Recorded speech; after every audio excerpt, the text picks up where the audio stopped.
ஒரு புத்தகம் உங்க கையில இருந்தா என்ன நடக்கும்னு தெரியுமா? அதை தெரிஞ்சுக்க இந்த 6 பாயிண்ட்ஸை கேளுங்க. Point number 1, experience sharing. ஒருத்தர் தன்னோட 30 வருஷ அனுபவத்தை ஒரு புத்தகமா எழுதியிருப்பாரு. நீங்க அதை 3 நாள்ல படிச்சு முடிக்கும் போது அந்த 30 வருஷ அனுபவத்தையும் அறிவையும் வெறும் 3 நாள்ல நீங்க தெரிஞ்சிருப்பீங்க.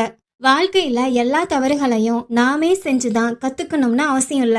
ஒருத்தர் செஞ்ச தவற அவர் புத்தகத்துல எழுதியிருந்தா அந்த தவறுகள்ல இருந்து நாமும் கத்துக்கலாம். பாயிண்ட் நம்பர் 2, மன அழுத்தம் குறையும். நாள் முழுக்க வேலை செஞ்சு டென்ஷன்ல இருக்கிறப்போ ஒரு நல்ல கதை இல்ல கவிதை படிச்சு பாருங்க. கொஞ்ச நேரத்துல உங்க மனசு தானாவே அமைதியாகும். பாயிண்ட் நம்பர் 3, பேசுற விதமே மாறும். நிறைய படிக்க படிக்க புது புது வார்த்தைகள் உங்களுக்கு தெரிய வரும். அதனால நீங்க பேசுற விதமும் ஒரு விஷயத்த மற்றவர்களுக்கு புரிய வைக்கிற விதமும் மாற ஆரம்பிக்கும். பாயிண்ட் நம்பர் 4, முடிவு எடுக்கும் திறன் வளரும். ஒரு புத்தகத்துல ஒரே ஒரு வாழ்க்கை இல்ல, பல பேரோட வாழ்க்கை, பல சூழ்நிலைகள், பல முடிவுகள் இருக்கும். அதை படிக்கும்போது இந்த சூழ்நிலையில நாம இருந்தா என்ன முடிவெடுத்திருப்போம் அப்படின்னு யோசிக்க ஆரம்பிப்பீங்க.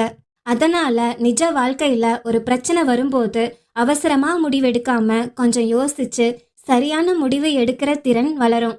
பாயிண்ட் நம்பர் 5, கவனம் அதிகரிக்கும். தினமும் கொஞ்ச நேரம் புத்தகம் படிக்கிற பழக்கம் வந்தா ஒரு விஷயத்துல தொடர்ந்து கவனம் செலுத்துற பழக்கமும் வரும். அதனால உங்க ஃபோக்கஸும் அதிகமாகும். கடைசியா தன்னம்பிக்கை. ஒரு நல்ல புத்தகம் உங்களுக்கு அறிவை மட்டும் கொடுக்காது, உங்க எண்ணத்தை, உங்க பார்வைய, உங்க பழக்கத்தை மாற்றும். அதனால ஒரு நாளைக்கு குறைந்தது 10 பக்கமாவது படிக்க ஆரம்பிங்க.